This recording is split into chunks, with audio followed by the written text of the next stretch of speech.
Primary elections are how political parties in the United States pick their strongest candidate to run for president. The parties do this by holding mini-elections in each of the states, and the candidates with the most votes from these elections becomes the party's official nominees. These nominees then face each other in the national election for president. But this isn't the whole story. There are 5 things that make it a bit more complicated than that. Complication number 1, primaries versus caucuses. In every state, the local party leaders decide how to run their elections. The 2 most common choices are primaries and caucuses.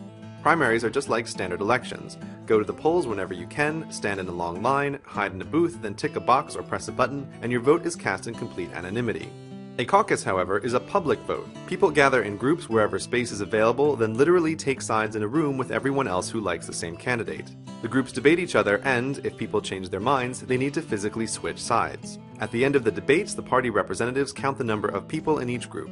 If you leave too early, your vote doesn't count. This description of primaries and caucuses is really all you need to know, but the specifics can vary wildly. That's because there are 50 states, all of which hold at least 2 primaries and caucuses for the big parties, and possibly more for the small parties. Covering all the local variants would take a tediously long time, which your short attention span for boring political videos wouldn't tolerate. And you need to stay focused because there are 4 more things to come. Complication number 2, who can vote? In the national presidential election, all American citizens over the age of 18 can vote, with 2 exceptions. You can't live here or here. But primaries are in-state elections with lots of different rules. Most states and parties will only let you vote in the primary if you're an official member of the party. This is called a closed primary because the voting is closed to non-party members. But some citizens are independents and not registered with any party. If you're an independent and live in a state with closed party elections, tough luck. No voting for you. Some states, however, have semi-closed primaries where independents can pick one and only one primary to vote in. Parties allow this because the presidential election is often determined by independents, so knowing which candidates they like is useful. Finally, a few states and parties really play it fast and loose with open primaries. Here, any citizen, no matter which party they're registered with, can pick a primary to vote in. But it's not just the states that have primaries. They're also held in the District of Columbia and the oft-forgotten territories. Holding primaries here is a bit odd though, considering that territorial residents can't vote in the actual presidential election. Lastly are the Americans living abroad who, depending on the party, vote in a block as though they all live together in one big extra state. When all these elections take place depends on complication number 3, who votes when. Primaries aren't conducted all at once but are spread out over a year. This leads to fights between the states about who gets to be at the head of the line and who is stuck at the back. Inevitably, last-minute leapfrogging of dates happens even though the parties often take away votes from these uncivil states. When it comes to being number 1, nobody beats New Hampshire, who wrote it into state law that their primary will always be at least a week ahead of everyone else's. Which isn't a problem until some other state gets the bright idea to do the same, and then we have an infinite loop in our system and have to force quit the law.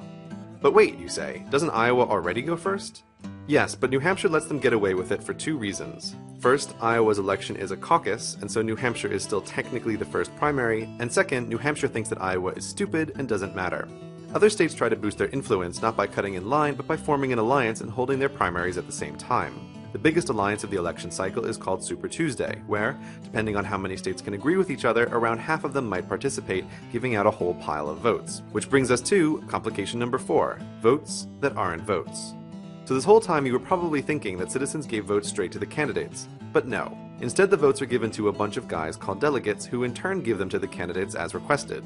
Maybe. Depending on the state, delegates might be required to vote as the citizens did, or they might be completely free to ignore the citizens and vote for whomever they want. Who are these people? The delegates are local party VIPs, such as state reps and officials. The more citizens who live in a state, the more delegates that state gets. Later in the year, when all the states have finished their primaries, the delegates travel to a huge gathering for their party called the National Convention. It's here that the official vote to select the party's nominee for president happens. But it's not just the delegates who do the voting. Complication number 5, superdelegates.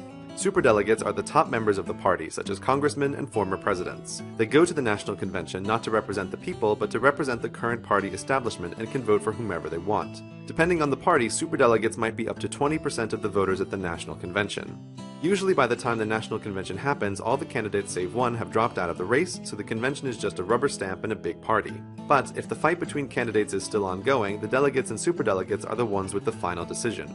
In summary, over the course of a year, the states plus DC plus the territories and the Americans abroad hold their primaries or caucuses. When finished, the delegates representing the citizens who voted in those elections travel to the National Convention. Most of the delegates are forced to vote as the citizens of their state wanted them to, but some of them are free to vote as they like. At the National Convention, the delegates meet up with the superdelegates who represent the best interests of the party, and together they make the final decision on who will be the nominee for president. Tired? Don't be, because only now does the race for the presidency begin.